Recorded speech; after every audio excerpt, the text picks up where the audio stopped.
하나님은 우리의 피난처시요 힘이시니 환난 중에 만날 큰 도움이시라. 하나님의 능하신 손 아래서 겸손하라. 때가 되면 너희를 높이시리라. 여호와를 의지하는 자는 다 복이 있도다. 하나님은 영이시니 예배하는 자가 신령과 진정으로 예배할지니라.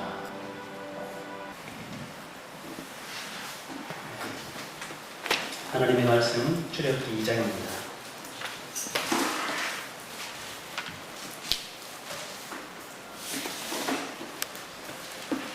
출애굽기 2장 1절에서 15절 말씀, 제가 조금 빠른 속도로 제가 공부를 드리겠습니다.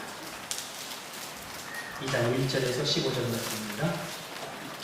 레위 족속 중 한 사람이 가서 레위 여자에게 장가들었더니 그 여자가 잉타의 아들을 낳아 그 준수함을 보고 그를 석 달을 숨겼더니 또 숨길 수 없이 되매 그를 위하여 갈상자를 가져다가 엽청과 나무 진을 칠하고 아이를 거기 담아 하숫과 갈대 사이에 두고 그 누이가 어떻게 되는 것을 알려고 멀리 섰더니 바로의 딸이 목욕하러 하수로 내려오고 시녀들은 하숫가에 거닐 때에 그가 갈대 사이에 상자를 보고 시녀를 보내어 가져다가 열고 그 아이를 보니 그 아이가 우는지라.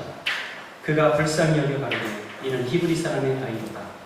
그 누이가 바로의 딸에게 이르되 내가 가서 히브리 여인 중에서 유물을 불러다가 당신을 위하여 이 아이를 젖먹이게 하리까. 바로의 딸이 그에게 이르되 가라. 그 소녀가 가서 그 아이의 어미를 불러오니 바로의 딸이 그에게 이르되 이 아이를 데려다가 나를 위하여 젖을 먹이라. 내가 그 삭슬을 주리라. 여인이 아이를 데려다가 젖을 먹이더니 그 아이가 자라매 바로의 딸에게로 데려가니 그의 아들이 되니라. 그가 그 이름을 모세라 하여 가로되 이는 내가 그를 물에서 건져내었음이라 하였더라. 모세가 장성한 후에 한 번은 자기 형제들에게 나가서 그 고역함을 보더니 어떤 애굽 사람이 어떤 히브리 사람 곧 자기 형제를 치는 것을 본지라. 좌우로 살펴 사람이 없음을 보고 그 애굽 사람을 쳐 죽여 모래에 감추니라. 이튿날 다시 나가니 두 히브리 사람이 서로 싸우는지라. 그 그른 자에게 이르되 네가 어찌하여 공포를 치느냐 하매 그가 가로되 누가 너로 우리의 주제와 법관을 삼았느냐. 네가 애굽 사람을 죽임같이 나도 죽이려 하느냐. 모세가 두려워하여 가로되 일이 탈로 되었도다. 바로가 이 일을 듣고 모세를 죽이고자 하여 찾은지라. 함께 읽습니다. 모세가 바로의 낯을 피하여 미디안 땅에 머물며 바로는 우물 곁에 앉았더라. 오늘 말씀의 제목은 사람을 준비시키는 하나님, 이런 제목입니다. 사람을 준비시키는 하나님. 옛말에 양병 10년, 용병 1일 이런 말이 있습니다. 우리 봉영재, 봉영재 그 원어가 나왔기 때문에 봉영재의 모국어입니다. 우리 중국인 형제인데, 우리가 다 아는 얘기지만 병사를 키우는데 10년 세월이 걸린다는 것입니다. 그러나 그 병사를 사용하는 데는 하루밖에 걸리지 않는다는 것입니다. 이것을 좀 더 다른 말로 하면 하루를 쓰기 위해 이 10년을 훈련시키고 준비시킨다는 그런 의미입니다. 우리가 이런 것들을 많이 볼 수 있죠. 결정적인 순간에 어떤 적군이 침투했을 때 군사들이 준비된 사람들은 정말 그 10년 동안, 오랜 세월 동안 무장되어 있고 훈련한 그들은 그 적군을 막으면서 나라와 국민과 백성의 생명과 재산을 보호합니다. 그러나 이런 부분에서 훈련되지 않고 준비되지 못했을 경우 큰 재앙을 국가 전체가 입을 수 있습니다.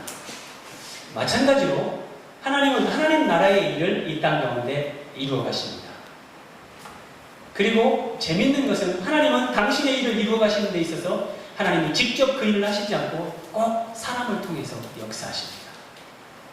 그래서 그 하나님은 우리가 성경을 보면 볼수록 어느 시대나 참으로 역사의 어떤 그런 영적인 상황들이 우울하고 뭔가 그 암흑 가운데 많은 사람들이 하나님을 찾지 않고 하나님을 반역하면서 믿음을 등지는 그런 세태일지라도 그때마다 하나님은 꼭 당신이 쓰실 사람들을 준비해 가셨던 것을 우리는 확인할 수 있습니다.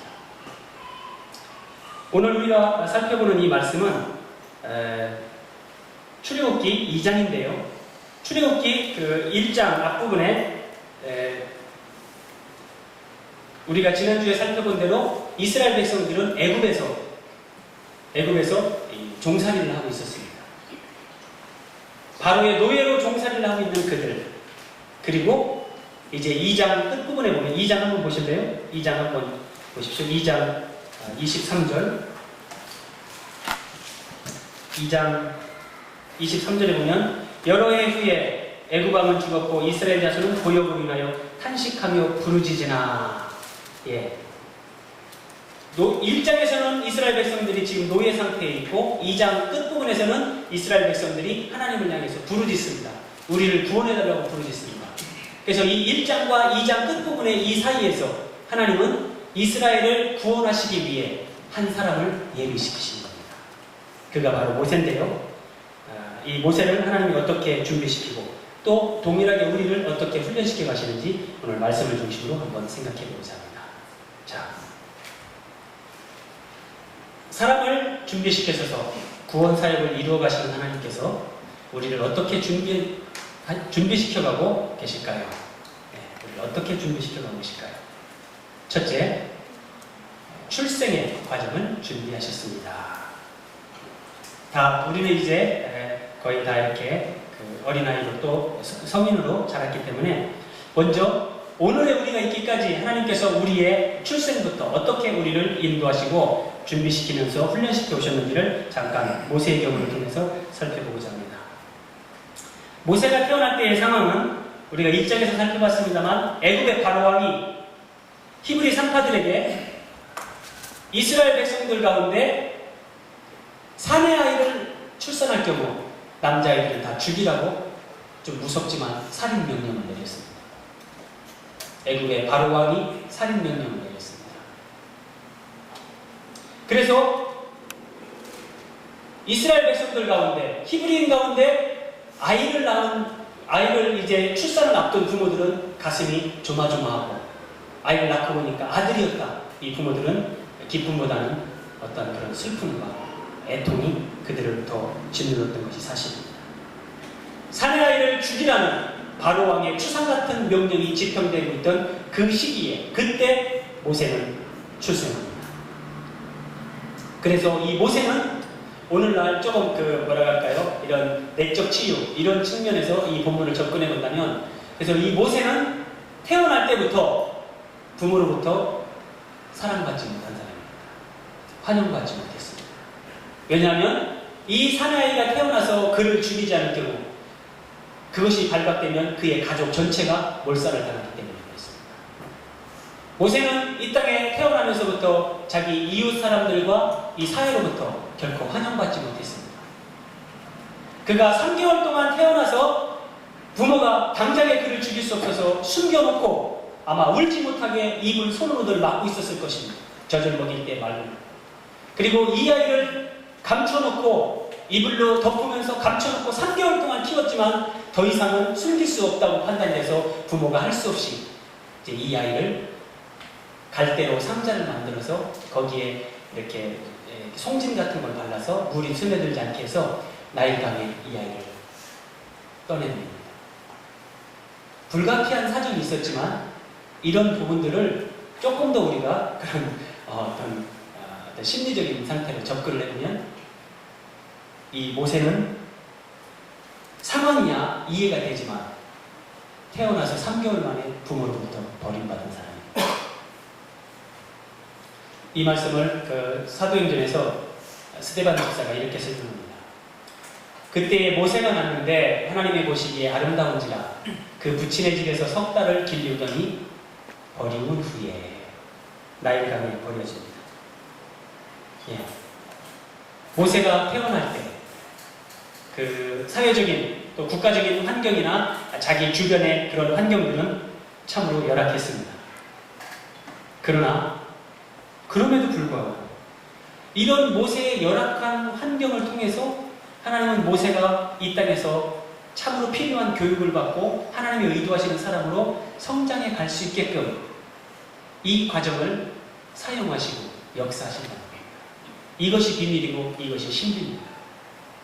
그래서 우리는 우리의 지나온 과거들, 내 아팠던 상처들, 지나온 그런 아픔의 기억들, 과거들을 하나님 앞에 원망할 수 없습니다. 조금 더 지나면 그것이 원망이 아니라 은혜로 변화되기 때문입니다. 자, 모세가 태어난 지 3개월 만에 모세의 부모는 갈대 상자를 만들어서 모세를 나일강에 버렸습니다. 무책임하게 자식을 버리는 것이 아니라 이 아이를 하나님께서 어떻게 하실 건가? 이 아이의 운명을 하나님 앞에 믿음으로 맡기면서 아이를 나일강에 띄운 겁니다. 그리고 이제 모세의 누나가 있었습니다. 미리암이라는 누나가 나일강변 한쪽에 갈대숲 뒤에서 숨어서 지켜봅니다. 이 아이가 도대체 어떻게 될 것인가? 그런데 신기하게도 그때 때를 맞춰서 바로의 공주, 이 공주는 시집을 가지 않은 공주가 아니라 시집 갔다가 어떤 그런 상처가 있는 그런 공주인 것으로 그렇게 본문을 보면 이해가 됩니다. 어쨌든 결혼을 했다가 상처를 가지고 이 궁궐에서 다시 살고 있는 이 공주인데, 이 공주가 나일강에 목욕을 하러 나왔습니다. 목욕을 하러 이제 이렇게 몸종도를 데리고 왔는데, 이렇게 보니까 저 갈대 나무 있는 데에 이 갈대 상자 하나가 이렇게 떠내려오는 겁니다. 그래서 몸종을 시켜서 가지고 옵니다. 딱 열어봤더니 속에 아이가 생그도 입고 있는 겁니다. 재밌는 것은 또 뭐냐면 이 아이가 전혀 울질 않았어요. 갈대 상자 안에서. 그런데 바로의 공주가 뚜껑을 열어서 싹 보니까 막 울어대는 겁니다. 어떤 학자가 이렇게 주석을 했습니다. 이때 하나님이 천사를 보내서 아기 모세를 꼬집었다는 겁니다. 왜냐하면 이 아이가 막 울면서 바로의 이 공주, 이 여성의 그 모성애를 자극하는 겁니다.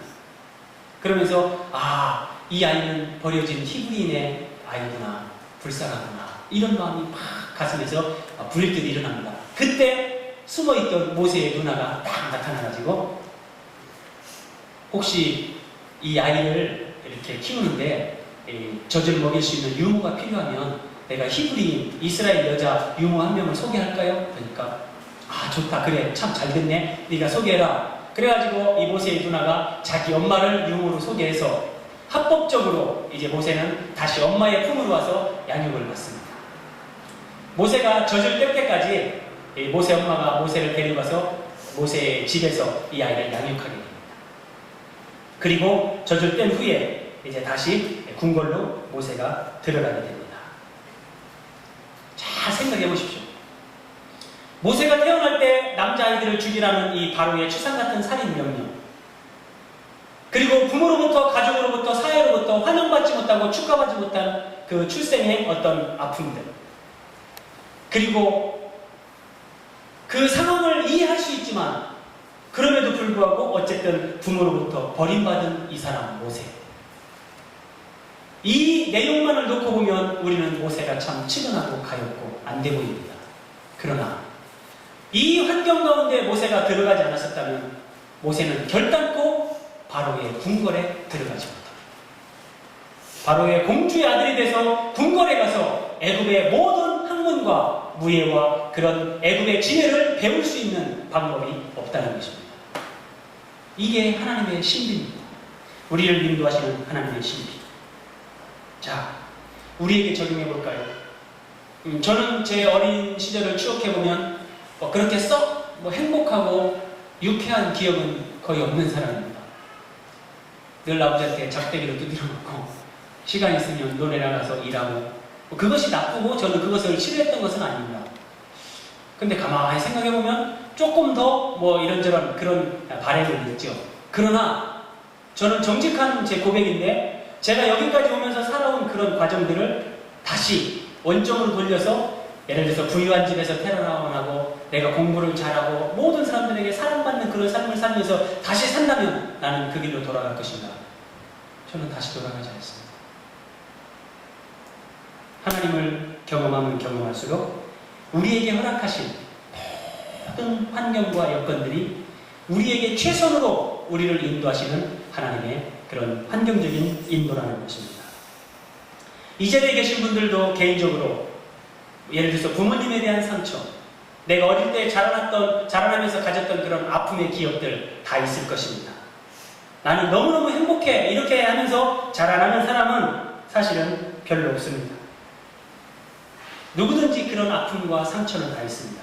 그런데 그런 아픔의 기억과 상처, 열악한 가정의 환경, 내가 가지고 있는 나만의 핸디캡, 열등감, 이런 것들이 모세를 애굽의 궁궐로 보내는 하나님의 수단이 된 것처럼 우리를 예수 그리스도 앞에 나오게 하며 하나님의 자녀가 되게 하시는 놀라운 하나님의 그런 섭리의 손길이었다는 것입니다. 그래서 하나님은 한 사람을 준비시키는데 우리를 하나님의 사람들로 준비시켜 가시는 데 있어서 먼저 우리의 출생의 과정을 하나님은 예비하시고 그렇게 우리를 여기까지 오게 인도하셨습니다. 우리가 믿음의 사람들을 만나서 간증하는 사람들의 이야기를 들어볼 때 우리가 이런 얘기를 많이 듣지 않습니까? 나는 행복하고 평안하고 모든 것이 잘 풀리고 만사형통할 때 예수를 믿었다고 하는 사람은 거의 없습니다. 이 지구상에 거의 없습니다. 어떻게 예수를 믿게 됐는가? 예, 사업에 실패해서 죽으려고 수면제 사가지고 여관방에 들어갔는데 갑자기 뭐 음성을 듣고 찬송과 소리를 듣고 이런 소리 많이 안 듣습니까? 심각한 부부 문제, 애들이 도대체 말을 안 듣습니다. 자녀 문제로 고민하다가 이거 어떻게 해야 되나? 점쟁이 찾아갔더니 당신은 예수 믿어야 되네. 그래서 예수를 믿었다는 거지. 어떤 육신의 질병, 정신적인 질환, 경제적인 문제, 삶의 허무, 어떤 것이 됐든지 내가 정말 좋아하지 않았던 그런 환경 가운데서 우리는 하나님 앞에 다 나왔다는 것입니다.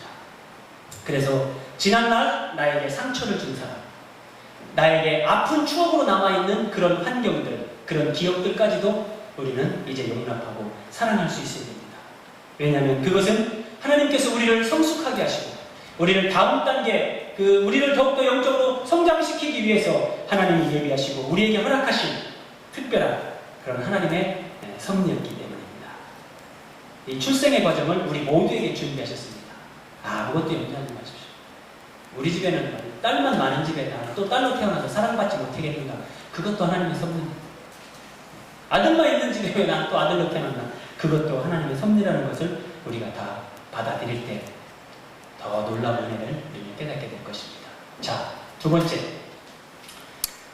사람을 준비시키셔서 하나님은 이 땅에 당신의 구원 사역을 이루어 가십니다. 그러면서 하나님께서는 그 준비된 사람들을 통해서 하나님의 역사를 이루시는데 오늘 우리를 그럼 하나님은 어떻게 준비시켜가고 있을까요? 두 번째,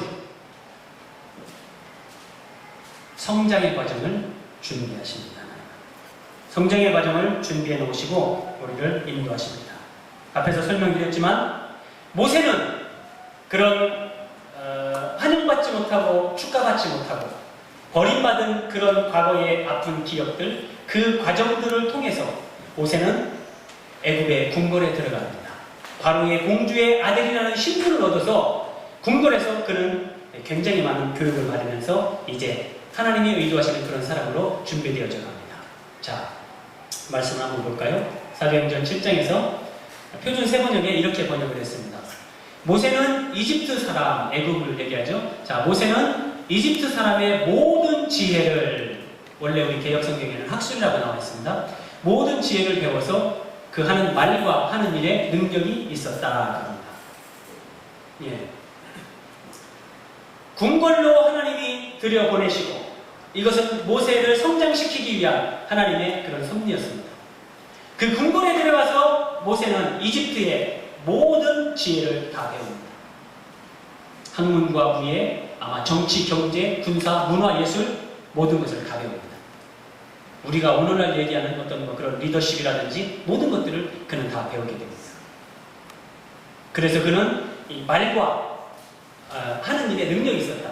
그래서 언어적인 가마력도 있고요, 지도력도 있고, 뭔가 사람들 앞에 그렇게 가마를 끼칠 수 있는 그런 정치적인 카리스마도 가지고 있고, 모든 것들을 그는 다 배워서 아주 이제 하나님이 쓰시기에 합당한 사람으로, 그리고 모든 방면에 그런 탁월함을 갖는 사람으로 그렇게 준비되어집니다.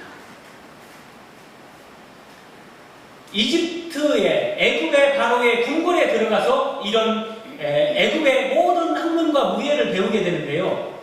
바로의 궁궐이 어디입니까? 바로가 누굽니까? 바로 아니 이상해. 바로는 바로 이스라엘의 산의 아이로 출생하는 자들을 다 죽이라고 명령을 내린 장본인 아닙니까? 그가 궁궐로 자기의 집으로 삼고 살아가는 그 궁궐에 다시 이 모세를 들여보내서 거기에서 애굽의 지혜를 배우게 하면서 하나님의 사람으로 그를 준비시킨다는 겁니다. 얼마나 신비롭습니까? 이게 우리의 성장 과정을 준비하시는 하나님의 섭리입니다. 그래서 우리의 출생 과정은 결국 이렇게 성장 과정으로 인도하시기 위한 그런 하나님의 발판이고 한 과정이었다는 것입니다.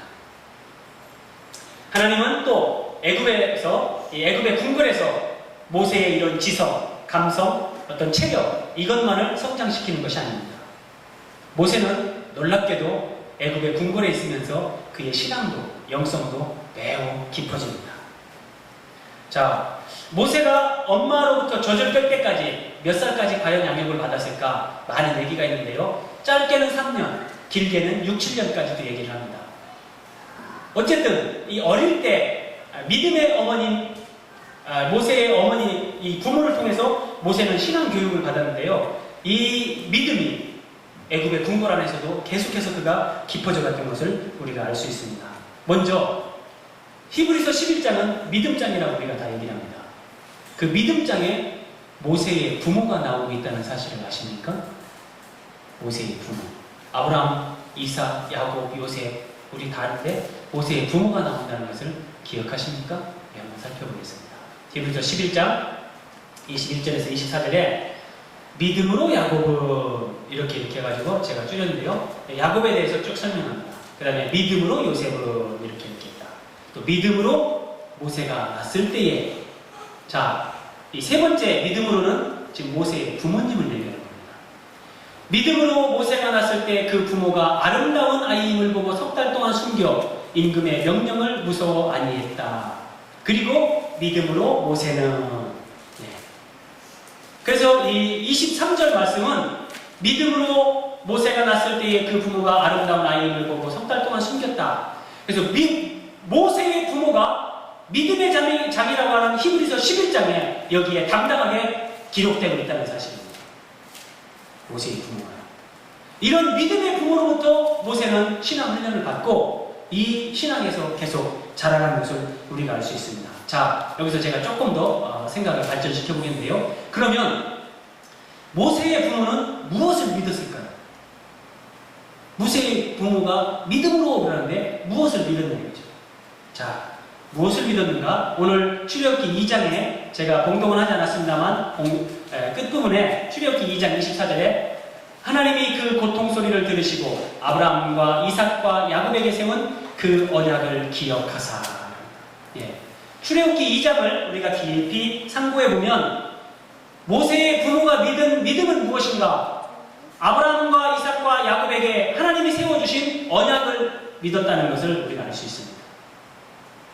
아브라함과 이삭과 야곱에게 세우신 하나님의 언약, 그것이 뭘까요?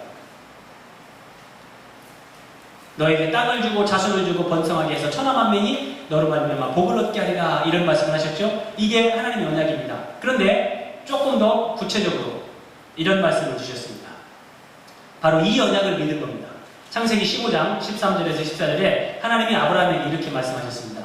네 자손이 이방에서 객이되어 그들을 섬기겠고 그들은 400년 동안 네 자손을 괴롭게 하리니 그 후에 네 자손이 큰 재물을 이끌고 나오리라. 이거 보십시오. 하나님은 이 과정을 다 준비하십니다. 우리의 출생도 바로의 궁궐에 들어가는 것뿐만 아니라 애굽으로 가는 것까지도 모든 것을 하나님이 다 얘기하십니다.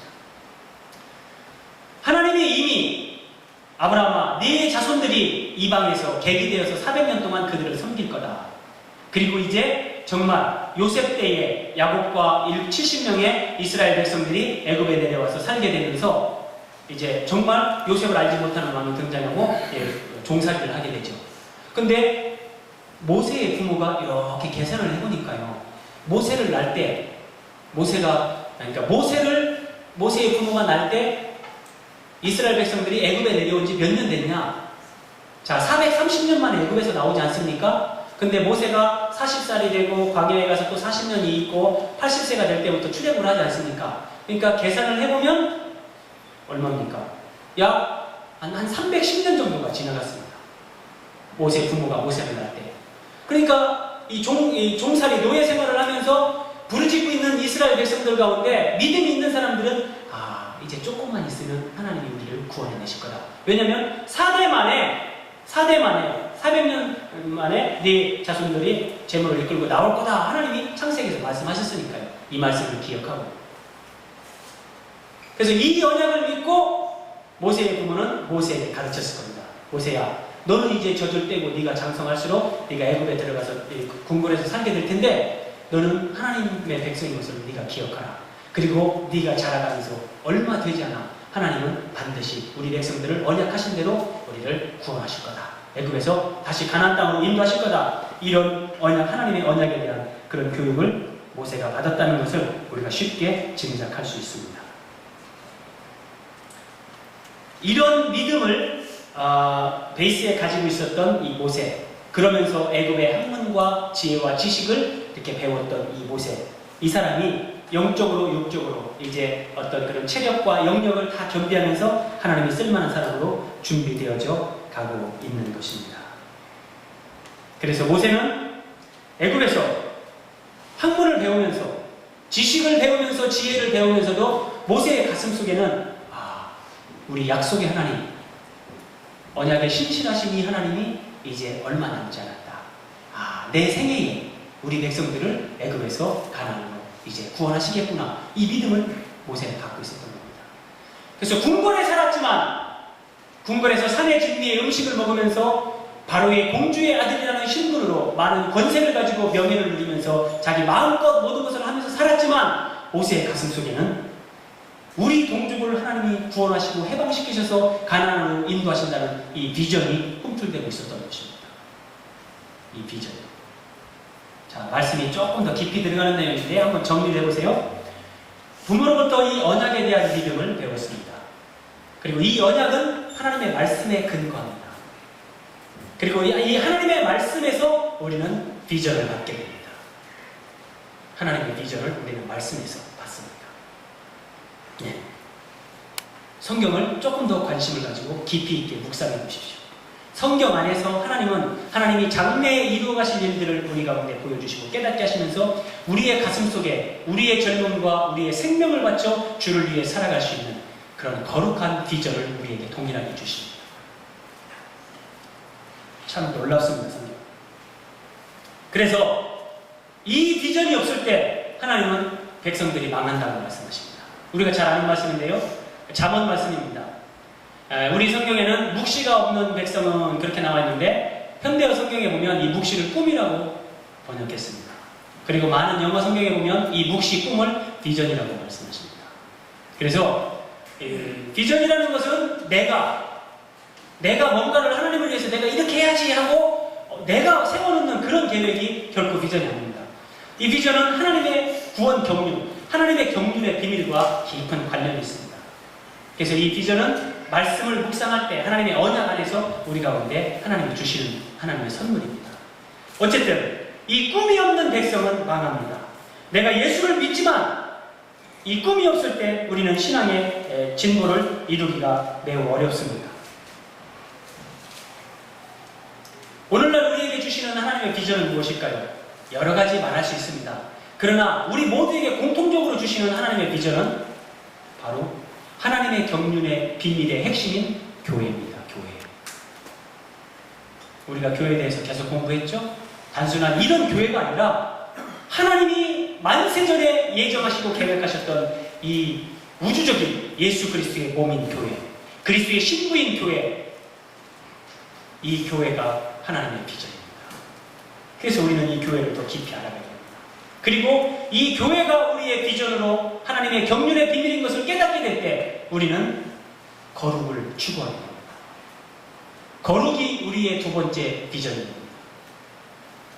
이 거룩한 삶, 성숙한 인격, 이 세상과 구별된 삶으로 우리가 하나님의 비전을 이루면서 예수 그리스도의 몸이 되고 그리스도의 신부가 되어주는 이 거룩한 꿈을 우리는 따라서 살게 됩니다. 이 모세가요, 이 비전을 가지고 어떻게 살았는가 보십시오. 우리가 히브리서 11장 24절 이하의 말씀을 잘 압니다. 제가 현대어 성경으로 준비를 했는데 우리 성경에는 뭐라고 나와 있죠? 모세는 바로의 공주의 아들이라 칭함을 거절하고 이렇게 백성들과 함께 고난받기를 즐거워했다, 이 말씀 안 있습니까? 이 말씀을 현대어 성경으로 조금 더 번역하면 이렇게 됩니다. 쭉 나오는데, 그런데 이 말씀이 모세가 어느 때에 지금 이렇게 했다고 하는 건가를 잘 생각하셔야 됩니다.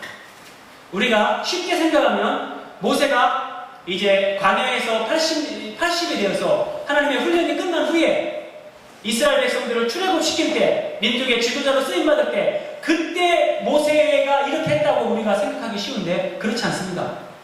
이 말씀은요, 모세가 애굽의 궁궐에서 바로의 공주의 아들로 살면서 나이 40이 됐을 때 40세에 이스라엘 백성들을 구원하려고 하다가 애굽 사람을 쳐 죽이고 광야로 도망갈 때, 피신할 때, 그때 모세의 마음의 상태, 신앙의 어떤 그런 내용을 지금 기록하는 것입니다. 잠시 후에 살펴보겠습니다만, 모세가 40세에 이스라엘 백성을 구원하려다가 실패하고 미디안 광야로 피신을 하는데, 그때 이런 마음을 가지고 애굽을 떠났다는 것입니다. 자, 어떤 마음입니까? 모세가 어른이 되었을 때 40세입니다. 애굽 왕의 손자로, 자, 바로의 공주의 아들이나 애굽 왕의 손자나 같은 말이죠. 애굽 왕의 손자로 불리는 것을 거절하는 것도 그에게 믿음이 있었기 때문입니다. 무슨 믿음이라고요? 하나님의 언약의 근거에서 이 백성들이 400년이 되면 이들을 구원해서 가나안에 들어가게 하실 거라는 하나님의 이 말씀에 대한, 언약에 대한 믿음입니다. 이 영광스러운 하나님의 언약의 말씀, 이 비전이 모세를 사로잡습니다. 내가 바로의 공주의 아들이다, 애굽 왕의 손자라는 이 세상에서 사람들이 부러워하는 이 신분을 과감히 버려버립니다. 거절해버립니다, 그것을. 그리고 모세는 잠시 동안 쾌락을 위해 죄에 빠지기보다는 하나님의 백성과 함께 고난을 나누는 것을 선택했다. 내가 바로의 공주의 아들로서 애굽의 궁궐에서 모든 부귀영화를 다 누리면서 산다 할지라도 그것은 잠시라는 것입니다. 잠시. 그리고 그런 많은 것들은 우리로 하여금 범죄하게 하고 타락하게 하는 것들. 그래서 그런 것들을 이 믿음으로 모세는 다 거절하고 버려버리고 오히려 하나님의 백성과 함께 고난받는 길을 선택했다. 뭡니까? 그들을 위해서 이제 그들을 출애굽해서 인도하고 어떤 이런 부분을 얘기하는 거죠. 그리고 애굽의 모든 보화를 소유하는 것보다 그리스도를 위하여 고난받는 편이 훨씬 낫다고 그가 믿었다. 놀랍지 않습니까? 그래서 믿음은 하나님의 말씀에서 비전을 잉태시킵니다. 이 비전은 사람들에게 결단을 낳습니다. 이 결단은 헌신을 낳습니다. 헌신은 변화를 낳고 이 변화는 하나님의 역사를 이루어냅니다. 그리고 이 헌신과 변화는 하나님 나라에서 우리에게 큰 상급으로 하나님께서 갚아주십니다. 자, 여기 말씀도 보십시오. 녹색으로 해놨죠? 하나님께서 그에게 주실 큰 상을 더 받았다. 예, 반드시 이런 하나님의 그런 계산이 있습니다. 우리가 생각하는 물질적인 그런 부분은 아니지만 내가 변화되어진 그 자체가, 하나님을 위해서 내가 헌신한 그 자체가 우리의 상급이 된다는 것입니다. 예, 말씀이 좀 장황하게 이렇게 퍼졌는데 다시 정리해볼까요? 우리를 하나님의 사람으로 준비시키기 위해서 하나님은 출생의 과정을 준비하셨습니다. 그리고 거기에서 한 단계 발전해서 이제 우리를 성장의 과정으로 인도하셨습니다. 오늘 우리에게 똑같습니다. 제가 믿기는요, 부유한 가정에서 아무 문제 없이, 아무 갈등 없이, 고민 없이 그냥 그렇게 편안하게 살았던 사람들을 하나님이 당신의 종으로 쓰신 일이 있을까? 기독교 2000년 역사, 아니 유대인들을 포함해서 4000년 역사, 하나님이 이 땅 가운데 당신의 일을 이루어 가시면서 어려운 환경과 고난의 코스들을 통과하지 않은 사람을 하나님이 쓰신 일은 없습니다. 가정의 어떤 문제로, 개인의 어떤 핸디캡으로, 나의 아픔 때문에. 우리도 많잖아요. 돈 문제, 인간관계 문제, 뭐 질병의 문제, 뭐 내일에 대한 염려한 모든 것들이 많아요. 그러나 그 모든 것들이 하나님이 우리를 이렇게 성장하게 하시는 그 성장의 과정 가운데 우리에게 허락하시는 하나님의 그런 섭리의 손길이라는 것입니다. 그리고 그 열악한 환경 가운데서 우리는 모세처럼 그 하나님의 언약, 믿음을 발견하고 우리가 비전을 품게 될 때 이런 헌신과 결단이 우리에게서 하나님을 향해 드려진다는 것입니다. 하나님은 우리가 이렇게 성장해 가기를 원하십니다. 이게 역설적인데 그래서 우리에게 하나님은 어려운 코스를 허락하십니다. 내 인생 가운데 젊은 날에 방황을 허락하시기도 하시고 갈등을 허락하시기도 하시고 실패와 좌절을 허락하십니다. 실패, 좌절, 방황, 고통, 갈등, 고민 이 과정을 심각하게 통과해보지 않은 사람은 하나님이 쓰실 수가 없습니다. 이건 분명한 사실입니다. 우리에게 허락하신 모든 환경이 힘들고 어려워도 감사하면서 적극적으로 우리가 열린 마음으로 주님 앞에서 나아가면 좋겠습니다. 자, 하나님은 사람을 어떻게 준비하시는가? 마지막 세 번째, 사람을 준비시켜셔서 구원 사역을 이루어 가시는 하나님께서 우리를 어떻게 준비시켜가고 있게 하실까요? 마지막 세 번째, 성숙의 과정을 준비하십니다. 출생의 과정을 준비하시고 성장의 과정을 준비하시고 이제는 성숙의 과정을 준비하십니다. 모세는 그의 나이 40세가 되었을 때 세상적으로 그는 모든 것이 다 갖추어졌습니다. 앞에서 우리가 살펴봤지만 다시 한번 봅니다. 모세가 애굽 사람의 학술을 다 배워 그 말과 행사가 능하더라. 설명드린 대로 이거는 이제 모세가 체력으로 어떤 영역으로 또 여러 가지 학문과 언어와 문화, 예술 모든 부분에 있어서 모세는 이제 다 준비가 된 사람입니다. 그래서 모세 자신도 나는 이 정도면 준비가 됐다. 하나님이 이제 약속하신 400년이 이제 다 됐다. 하나님은 나를 쓰실 거다. 그래. 자기가 생각해봐도요, 이스라엘 백성들 아침에 일어나서 그 고용의 현장으로 끌려가서요, 그 비둘과 람성, 국고성을 쌓는 그 일을 하고 있는데 그들 가운데 누구를 불러서 이스라엘을 출애굽시킨다는 것은 자기가 생각해도 아닐 것 같아요. 나를 하나님이 거기에 쓰려고 이렇게 준비시켰겠지. 모세가 이런 믿음도 생겼습니다. 그래, 나는 내 삶을 하나님 앞에 드려야 되겠다. 그렇게 했습니다. 이런 지도력을 겸비했다고 자기에게 스스로 확신을 했습니다. 그리고 모세가 얼마나 강한 사람인가 보십시오. 모세가 장성한 후에 어떤 애굽 사람이 어떤 히브리 사람, 곧 자기 형제를 치는 것을 본지라 좌우로 살펴 사람이 없음을 보고 그 애굽 사람을 쳐 죽여 모래에 감추니라. 그냥 읽고 넘어갈 수도 있지만요, 모세가 체력적으로도 얼마나 강한 사람이냐면 한 방에 사람을 죽여요. 이 사람이요, 애굽의 군인입니다. 애굽의 군인, 감독자입니다. 한 방에 쳐 대단한 사람입니다. 이런 체력, 뭐 지도력, 언어의 감화력, 뭐 어떤 지혜, 지식 다 죽이겠어요. 그러니까 모세는 자기가 자기를 봐도 그래, 하나님은 나를 쓸 수밖에 없다니까. 그런데 역설적이지만 모세의 이런 탁월함이 하나님이 쓰실 수 있는 조건이 아니라 하나님이 그를 쓰실 수 없는 원인이 된다는 것입니다. 여기에 비밀이 있습니다.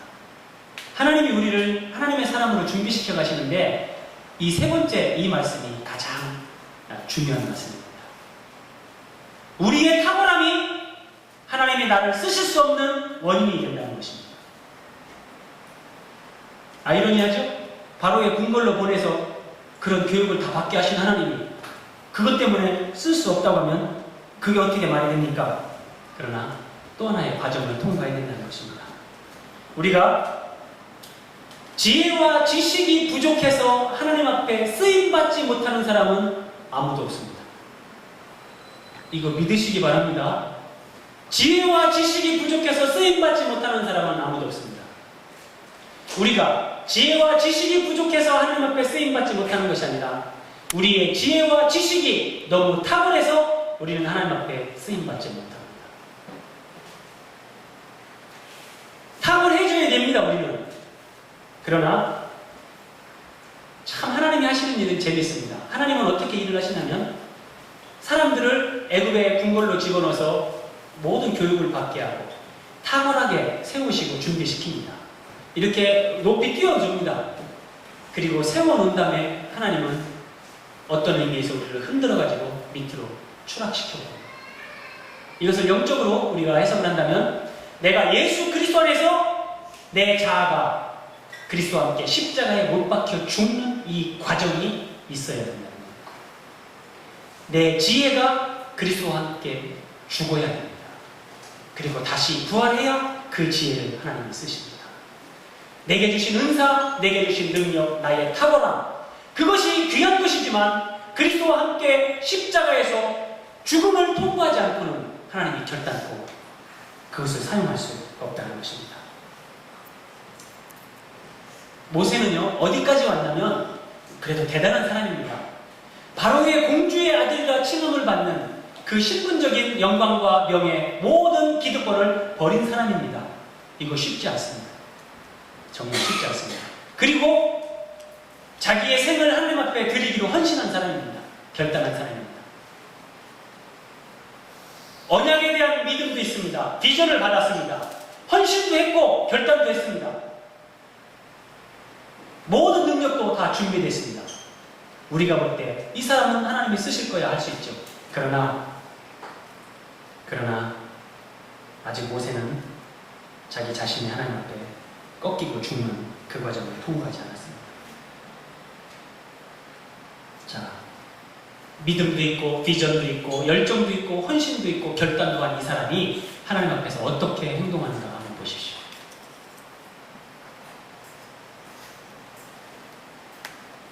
예, 밑에 말씀 출애굽기 2장 우리가 읽은 말씀인데요. 잘 보십시오. 모세가 장성한 후에 나이 40됐을 때입니다. 어떤 애굽 사람이 어떤 히브리 사람과 자기 형제를 치는 것을 본지라 좌우로 살펴 사람이 없음을 보고 그 애굽 사람을 쳐 죽여 모래에 감추니라. 잘 보십시오. 모세가 좌우로 살펴 사람이 없음을 보고 애굽 사람을 쳐 죽여 모래에 감춥니다. 모세는 좌우를 살피면서 누가 나를 보는가 보지 않는가 사람의 시선을 의식합니다.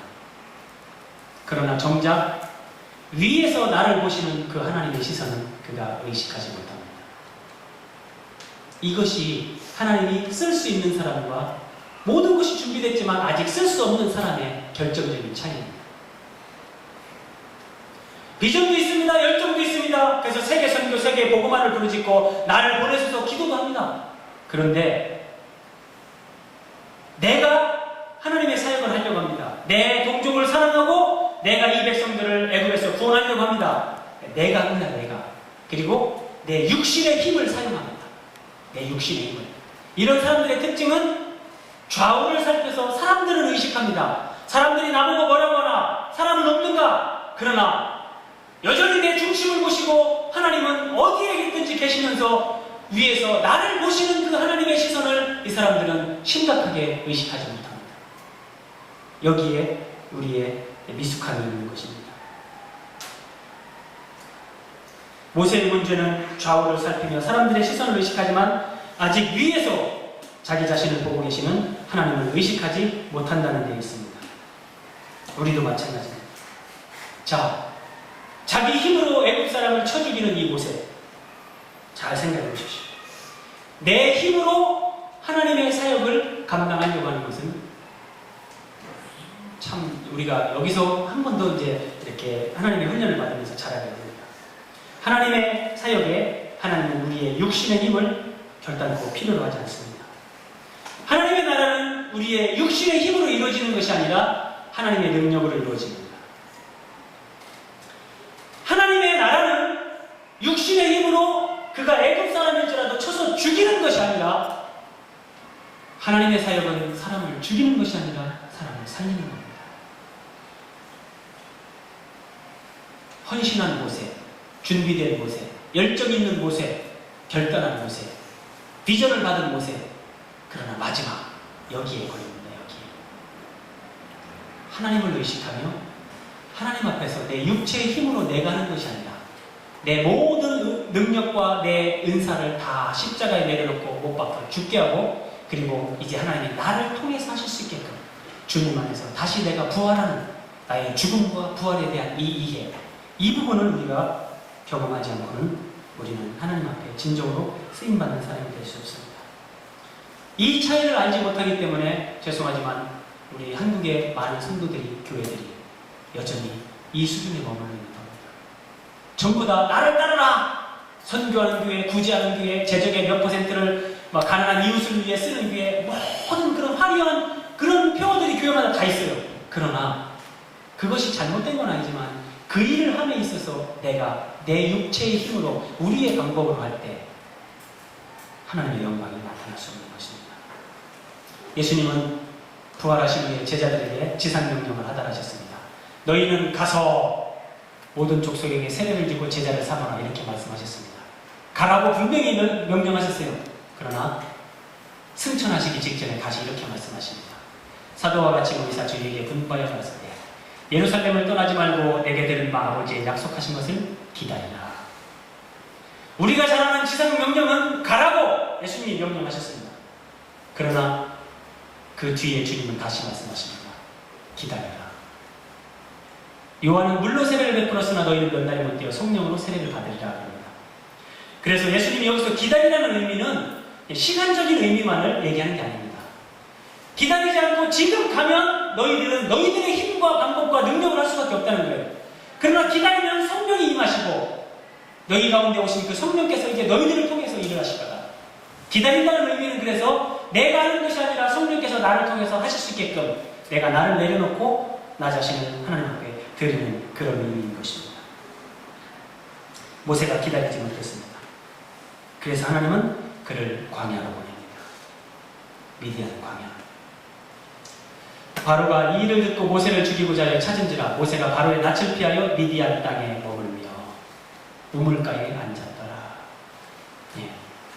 바로의 공주의 아들의 신분으로 궁궐에서 교육받은 이 사람이 광야로 가게 됩니다.